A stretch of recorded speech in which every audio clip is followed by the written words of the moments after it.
Live from WRAL News Headquarters in Raleigh, your number one source for local news. WRAL News, coverage you can count on. Breaking at 8 o'clock, pretty rough morning commute in some spots. I'm going to show you the two biggest delays we're following right now. Also, breaking news this morning, one person is dead after a car crash in Granville County. The WRAL breaking news tracker was on the scene as that road shut down for hours. And a developing story we're following out of Camp Lejeune. One Marine is dead on base and another is in custody. What we know about this homicide investigation. And two systems that I'm tracking. One coastal low will bring some showers to our eastern counties this evening, and the cold front brings everybody rain, at least on and off on Friday. I'll show you the timeline for both. It's Hunger Relief Day at the North Carolina State Fair. I'll show you how you can help others while also having fun here. Another day at the fair, and it's going to be a day for a really good cause. We'll talk about that coming up. Thanks for joining us. I'm Michelle McConaughey. And I'm Jeff Hogan. Yeah, and really good weather also out there at the fair today. Another one. And Elizabeth Gardner in the WRAL Severe Weather Center. We're going to get kind of wedged in between this on Friday, though. We are. So here's what's going to happen first. We have a coastal low. Yesterday, it looked like it would stay offshore enough that it would just affect the coast. But now it looks like it's going to move inland far enough to affect our eastern counties along and east of I-95. We'll walk through that. Plus, of course, our front that we've been watching all week swings through tomorrow. We'll walk through the timeline for that, too. It's a beautiful start this morning that we take a live look at the State Fair. 48 degrees. We're looking past the Dorton Arena down toward the Kitty Midway.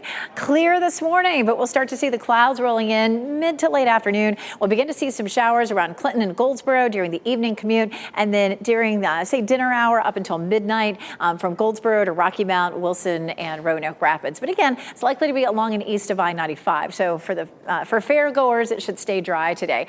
Partly cloudy Friday morning, and then we begin to see the rain between 2 and 3 o'clock in the afternoon. It looks like it's going to come through in waves. So this first wave late afternoon through the evening commute could produce some brief heavy rain and a few isolated storms. There may be a break around dinner time and then another late evening round of some showers that rolls through. Our rain chances today, again, slim, about 20% along and east of I-95. And it's a cool start this morning, too. Look at that, 39 in Roxboro, 46 Fayetteville, 42 in Goldsboro. Even with the sun up, we're a little bit slow to warm. But it's still going to be a pleasant afternoon with high temperatures in the low 70s.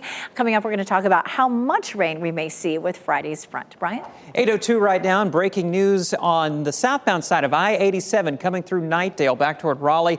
Had two earlier crashes that have led to some pretty big delays out there as we take a look at that live camera at the Neuse River Bridge. What's left over of one of those crashes is still on the right shoulder, and it looks like the crash that was just over the bridge on 87 southbound has cleared at this point. We're still seeing about an 8-minute delay overall on that southbound side. As we take a look at the map here with the sensor readings, the delays begin just as you head to the Smithfield Road interchange, and it's easing up a little bit heading toward 540, but then it slows down again toward Hodge Road. Overall, the trend has been improving out there. Don't consider using 64 Business as an alternate route. It's better to stay with 87 southbound if you're heading out toward the 440 interchange. I'm watching some heavy delays on 40 eastbound in Hillsboro with a crash reported right around the New Hope Church Road interchange. It looks like if you can pick up 40 eastbound from New Hope Church Road, you're in good shape, but getting there from I-40-85 split is going to be a little tough this morning. A 42-minute delay showing up overall right now. If you're trying to get from Hillsboro to Chapel Hill, don't use 40 eastbound. Use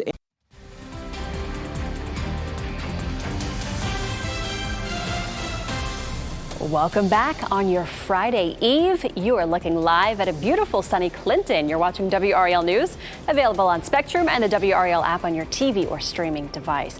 Beautiful sunny start. It is a little chilly this morning, but things are going to warm up nicely. Meteorologist Elizabeth Gardner standing by. It is sunny everywhere you look. It looks beautiful, doesn't it? We take a look at Goldsboro, Apex, Chapel Hill, courtesy of Top of the Hill Restaurant. And of course, there in Fayetteville is our newsroom on Hay Street. Next 3 days at the fair, 2 look good, 1 We'll talk about Friday. 72 today. Now, we will see a few isolated showers in our far eastern counties, but that shouldn't push far enough west to affect folks at the fair. Friday, we're going to see a cold front that sweeps through in the afternoon and evening. It's going to start to bring some rain mid-afternoon, all the way potentially until midnight, but not continuously. We're going to have a few waves of showers and storms that come through. So we're going to walk through that coming up. Saturday and Sunday, both looking pretty. 70 on Saturday under mostly sunny skies.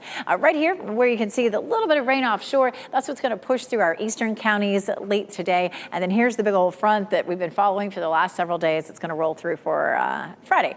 We do see increasing clouds this afternoon across most of the viewing area. At 5 o'clock, a few showers from Clinton to Goldsboro, and then from Wilson all the way up through Roanoke Rapids between 9 and midnight or so. Again, all that stays east of I-95. Partly cloudy Friday morning, and then around 2 or 3 in the afternoon, we start to see this wave of rain moving through. You can see at 5 o'clock, it's along the I-95 corridor with a little bit of a break. So it's not going to rain all solid from midday on Friday all the way into the evening. But we will have some waves of rain. Some isolated thunderstorms possible, too. You can see another wave that comes through around 10 or 11 o'clock. And then after that, we're done, and it looks dry for Saturday and Sunday. So 60% chance during the day Friday, still holding at 50 overnight. But after midnight, that clears on out. How much rain on Friday? Likely to be somewhere between 1/4 and 1/2 inch. As we take a look at the American and the European model, they're in pretty good agreement about that. Saturday looking fantastic. Head to the fair, college football, it all looks good.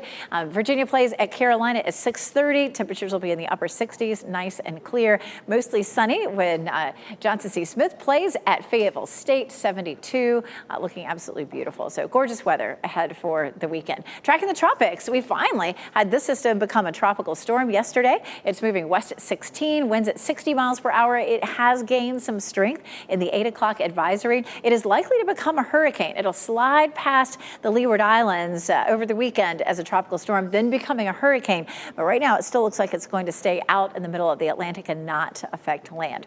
We have a beautiful weekend in our forecast, 70 Saturday, 68 Sunday, lots of sunshine. Sunshine into next week, but turning a little bit cooler, especially on Tuesday morning. Our morning low could be at 40. That means our northern counties could be in the 30s, maybe a good chance for frost, Brian. All right, 8:15 right now, Elizabeth. Big problems over in Orange County where we have some slowdowns in 2 spots along 40 eastbound. Looks like there might be a crash out there on 40 eastbound just as you head through the Eflin community, just before you get to that 70 connector heading away from Mebane and Eflin back toward Hillsboro. Right now we're measuring a 45-minute delay on 40 eastbound. Use Highway 70 as a good alternate route. And then if you're heading from Hillsboro down toward Chapel Hill on 40 eastbound, there's a crash just before you get to the New Hope Church Road exit, and right now we're measuring a 33-minute delay from 85 down to 15501. If you're trying to get from Hillsboro to Chapel Hill this morning, avoid 40 eastbound. Use NC 86 as a better alternate route.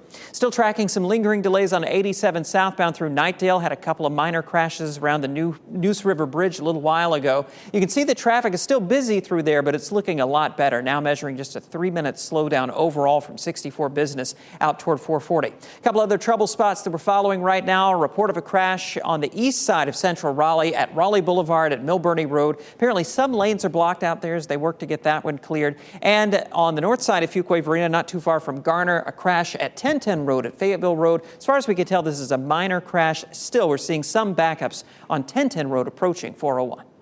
All right, thank you, Brian. As tensions rise about America's relationship with Israel, Palestinians and their supporters spoke out about the position on the war on NC State's campus.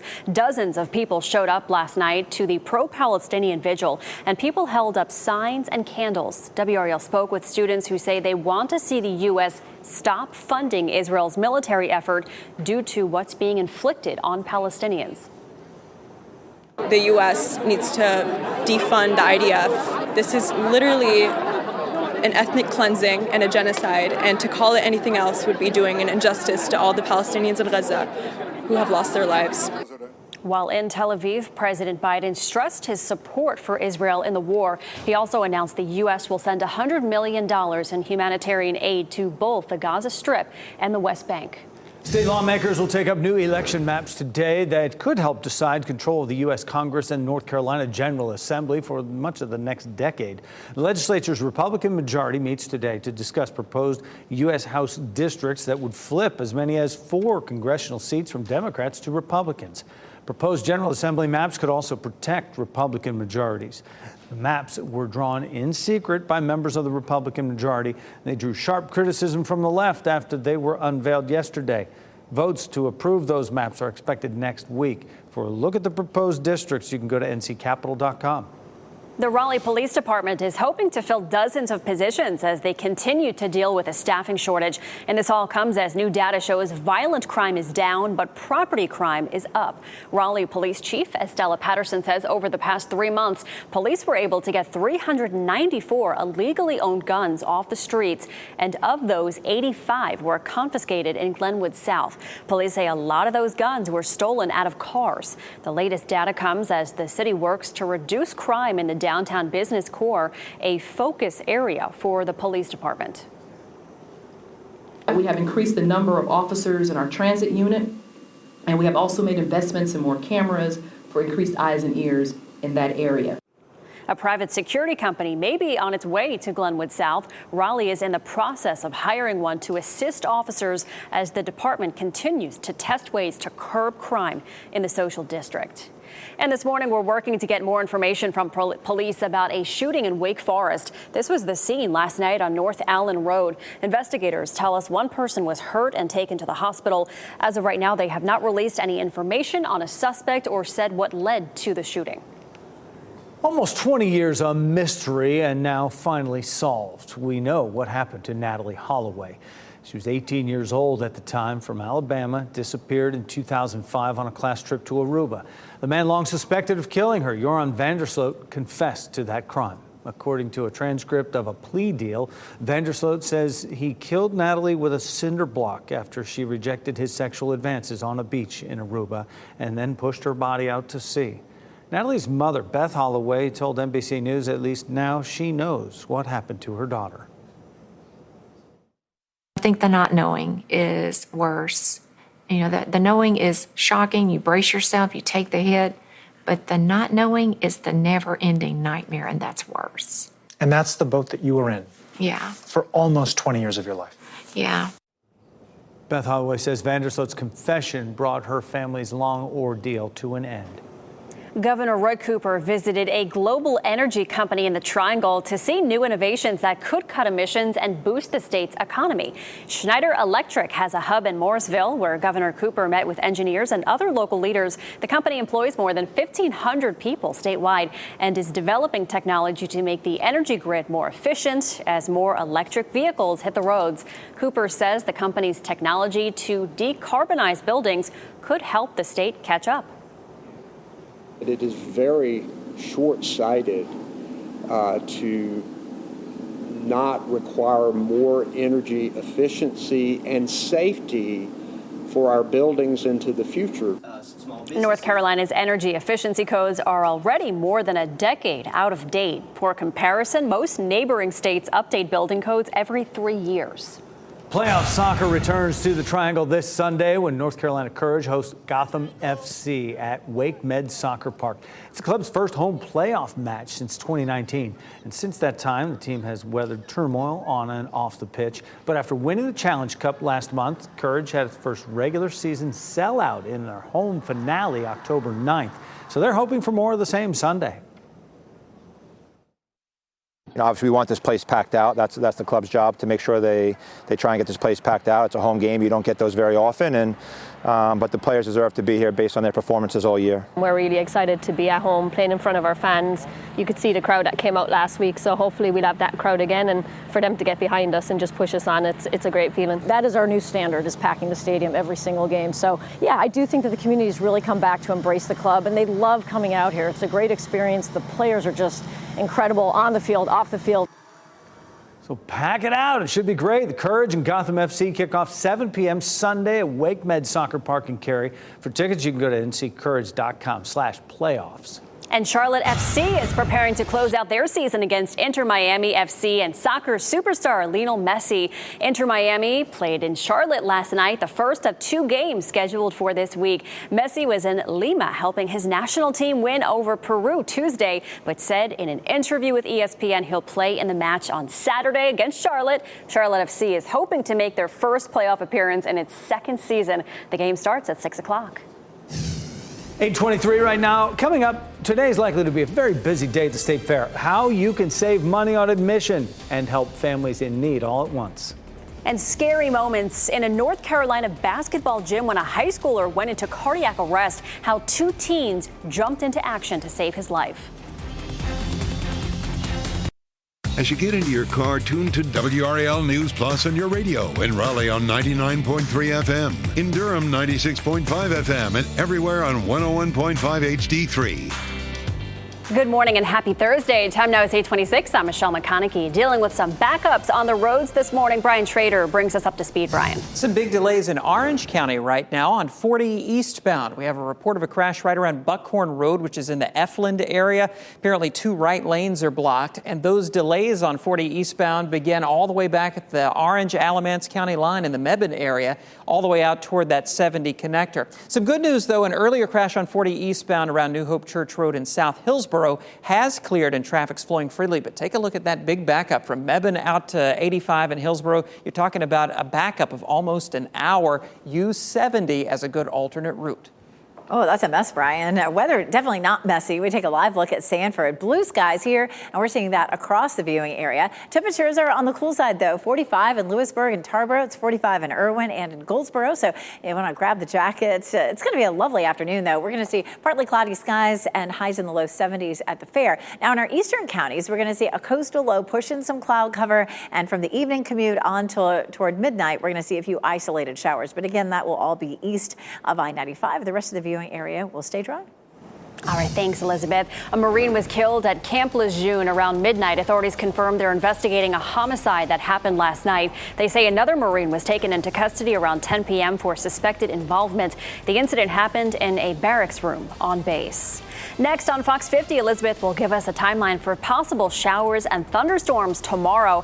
And then next on Today, the big debate over the Eras Tour movie etiquette.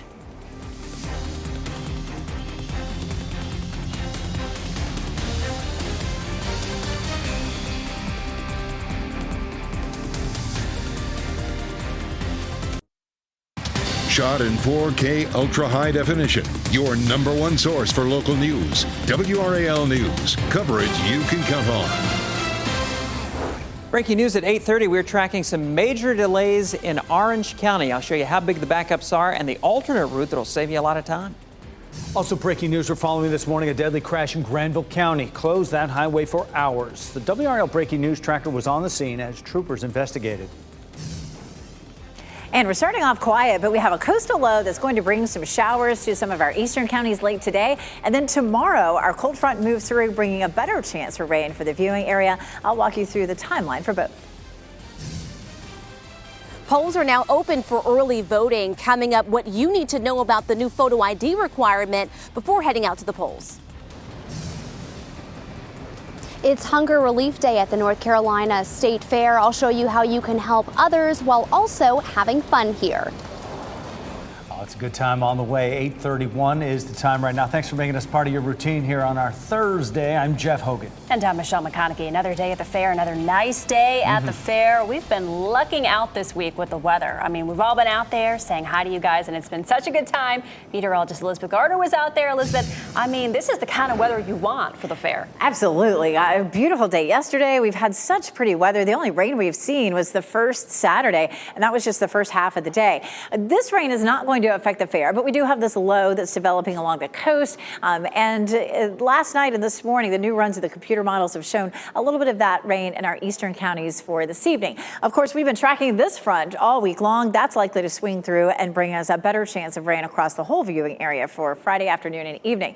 It's a pretty start at the fair this morning. We're taking a look from Dorton Arena down toward the kiddie rides. 48 degrees is our current temperature. We're going to put this into motion. You can see some increase in our clouds this afternoon. By the time we hit 3 o'clock, we may end up with a few isolated showers around Clinton and Goldsboro. At 5 o'clock, that continues to stream northward. This is a brand new run of the computer models, running a little faster here, so it looks like it's out of the viewing area by about 9 p.m. It does not look like it affects anybody west of I-95, so that's most of us. Partly cloudy skies for tomorrow morning. This is a little faster arrival of the rain on Friday, and starting to see some of that around lunchtime moving into the viewing area. This line of rain, some of this, you're going to have some pockets of of heavier rain and maybe even an isolated thunderstorm. This is 3 o'clock. So that's running about an hour or two earlier than our previous run of this model. That moves on by, and there could be one more band that comes through during the evening. So it's not going to rain all Friday afternoon, but we'll have a few waves coming through. Some thunderstorms, none of those are likely to be severe. This is a look at today. Again, in our eastern counties, we have a small chance of showers starting late afternoon, continuing into the evening. Temperatures are gradually starting to warm up, but we're still pretty cool, mainly in the mid to upper 40s right now. We'll see temperatures climbing into the low 70s for highs later on this afternoon. We have a new tropical storm out there that we're going to take a closer look at coming up in just a little bit. Brian? Elizabeth, here at 8:33, we've been watching some big delays in Orange County with a crash blocking 2 right lanes of 40 eastbound just before you get to Buckhorn Road. That's in the Efland area. And as we take a look at the still image from that camera, you can see where they have those right lanes blocked. Big backups as you head in from the Mebane area back toward Hillsborough on 40 eastbound or 85 northbound. A 44-minute delay showing up right now. Best alternate route to avoid all of this, leaving Mebane heading toward Efland and Hillsborough, is going to be using Highway 70. That's going to save you at least 30 minutes this morning, so you need to consider using that right now. Sensors are looking fine on that eastbound trip on 70. We'll let you know when that gets cleared up there on 40 eastbound. Elsewhere around the triangle, our major routes are in fairly good shape. We are picking up some delays on 440 westbound, beginning around 87 out toward the Six Forks Road area, and then it slows down again as you approach Wade Avenue this morning. A little bit of a backup also starting to form there on 87 southbound from the New Hope Road interchange back toward 440.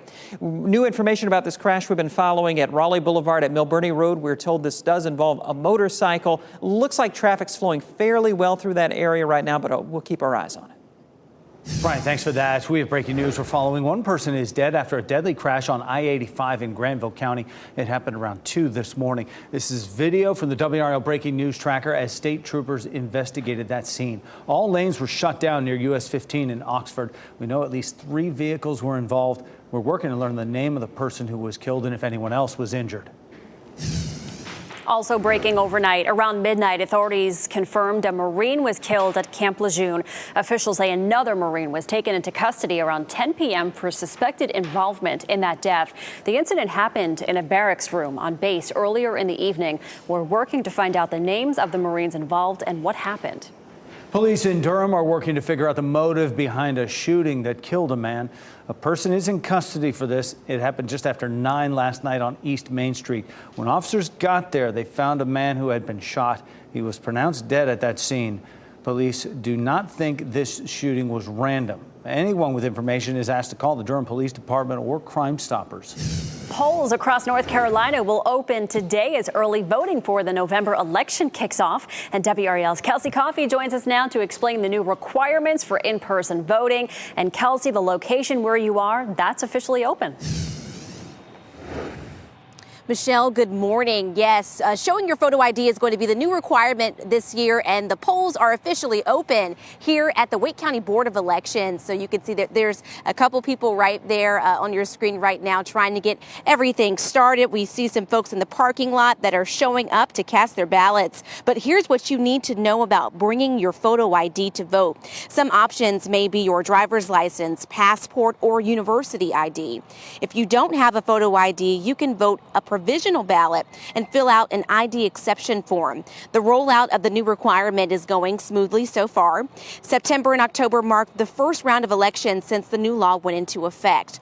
The state's elections director says the elections board scrambled to make sure voters and poll workers were up to speed. They expect that this November election will go smoothly too. But they say next year's presidential elections will be the real test. Early voting ends on November 4th, and Election Day will be Tuesday, November 7th.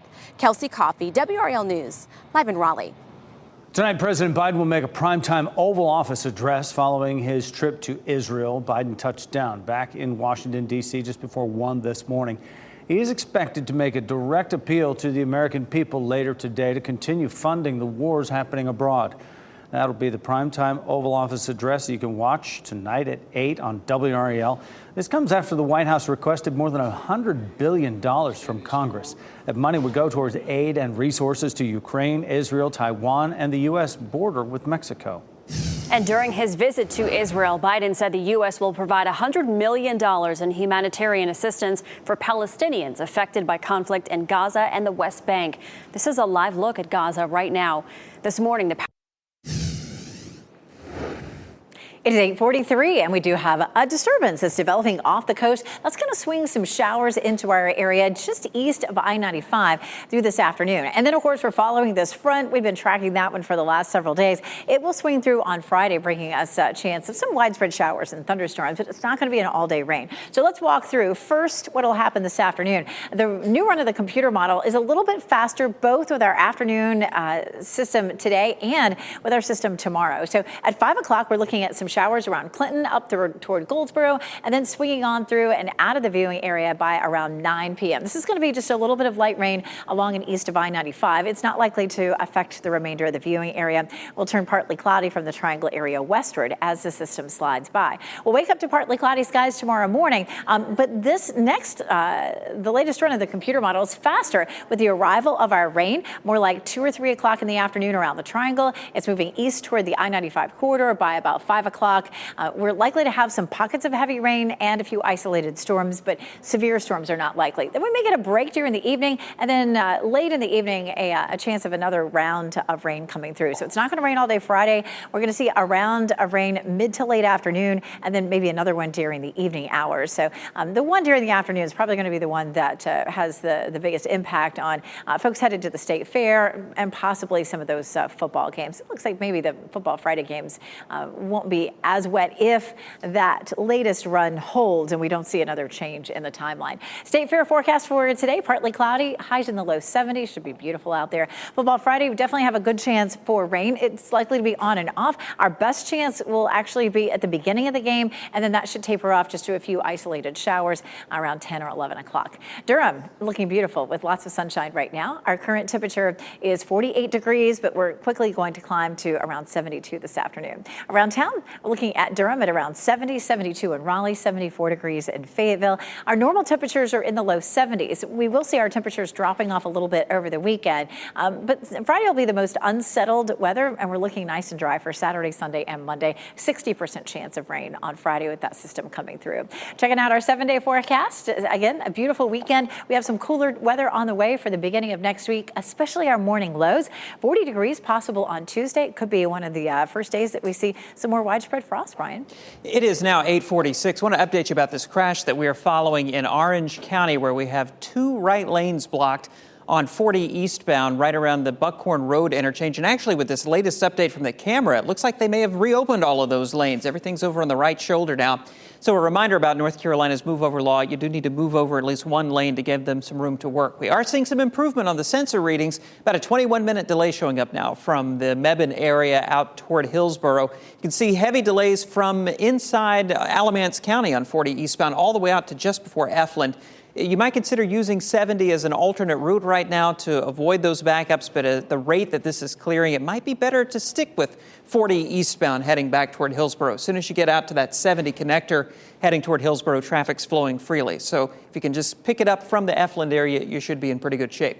Still watching some delays on 440 westbound this morning from 87 around to Wade Avenue. On the south side of Raleigh, a little bit of brake tapping on 40 westbound as you approach the Hammond Road interchange as well. And happening now in the WRAL Live Center, telecom giant Nokia cutting about 14,000 employees from its workforce. You can see the headline here on WRAL TechWire. The company is calling this a cost-cutting move because of a recent downturn in the tech industry.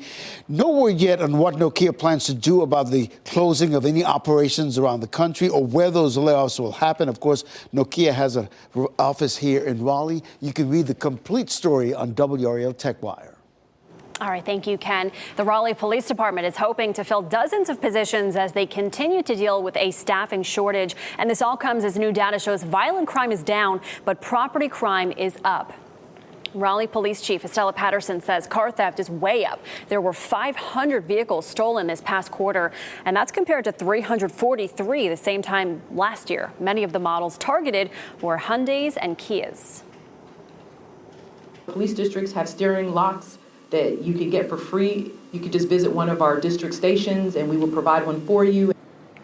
A private security company may be on its way to Glenwood South. Raleigh is in the process of hiring one to assist officers as the department continues to test ways to curb crime in the social district. October's Domestic Violence Awareness Month. In North Carolina, 35% of women, 30% of men experience domestic violence and stalking in their lifetime. That's according to the North Carolina Coalition Against Domestic Violence. Today, the Holly Springs Police Department is holding its second annual candlelight vigil to honor victims and survivors of domestic violence. It's happening from 6:30 to 7:30 at the Holly Springs Law Enforcement Center. People who attend will have the opportunity to share the name of someone who they would like to be honored during the vigil. There's another candidate in the race for North Carolina's governor. A lawyer from Salisbury announced that he's running for office, increasing the Republican field to 6. Bill Graham promised to invest at least $5 million of his own money in the race, giving him an advantage in what promises to be an expensive race. The veteran trial lawyer ran for governor back in 2008, finishing 3rd in the Republican primary, eventually won by Pat McCrory. The North Carolina primaries are in March. We have an update this morning on the capture of the inmate who escaped custody at Wake Med. That man appeared in court for the first time. 23-year-old Zaire McLean appeared by video conference. The judge set a bond for the misdemeanor charges, but McLean still has no bond for the felony.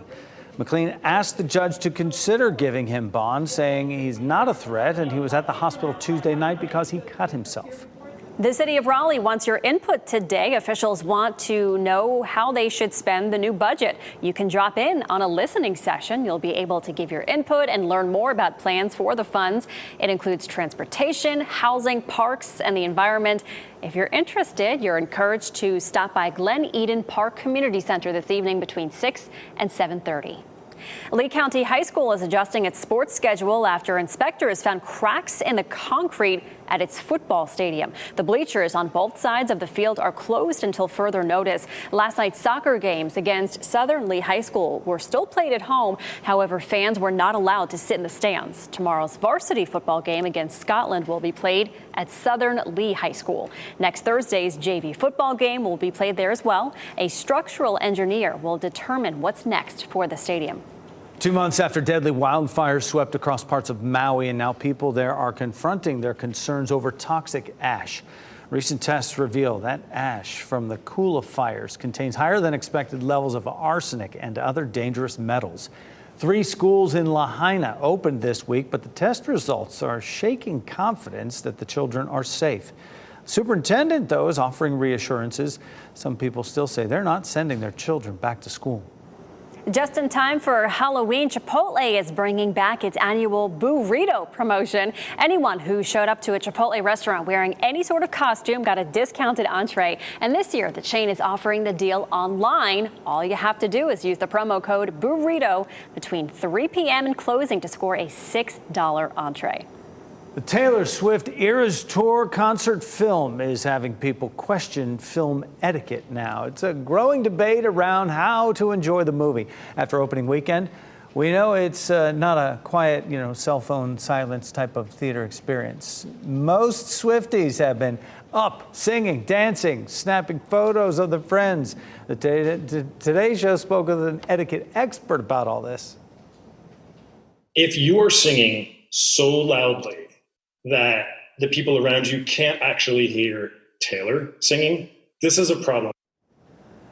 AMC Theaters released a guide of its own ahead of the release, and they encourage singing, dressing up, but don't steal the show, they say, by blocking the view of others or dancing on the seats. In Winston-Salem, a high schooler is alive thanks to 2 of his classmates.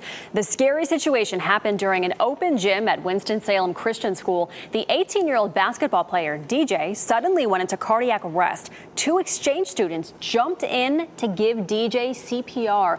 He went in and out of consciousness several times and finally started breathing again. The students from Australia and Poland say the experience was so emotional. I wasn't scared in the moment because I couldn't really grapple with the fact that he might die in my hands. The 3 boys say they now have a special bond, and DJ's dad says his health is improving. I mean, you hear these stories all the time, and it's like the right place at the right time. And I'd like to think that you, given those circumstances, you never know how you might react, but that you just do the right thing out of instinct. They knew. CPR, important to know. Yeah. We're headed to break. Here are the winning lottery numbers as we go, and we'll get another check on weather and traffic up next.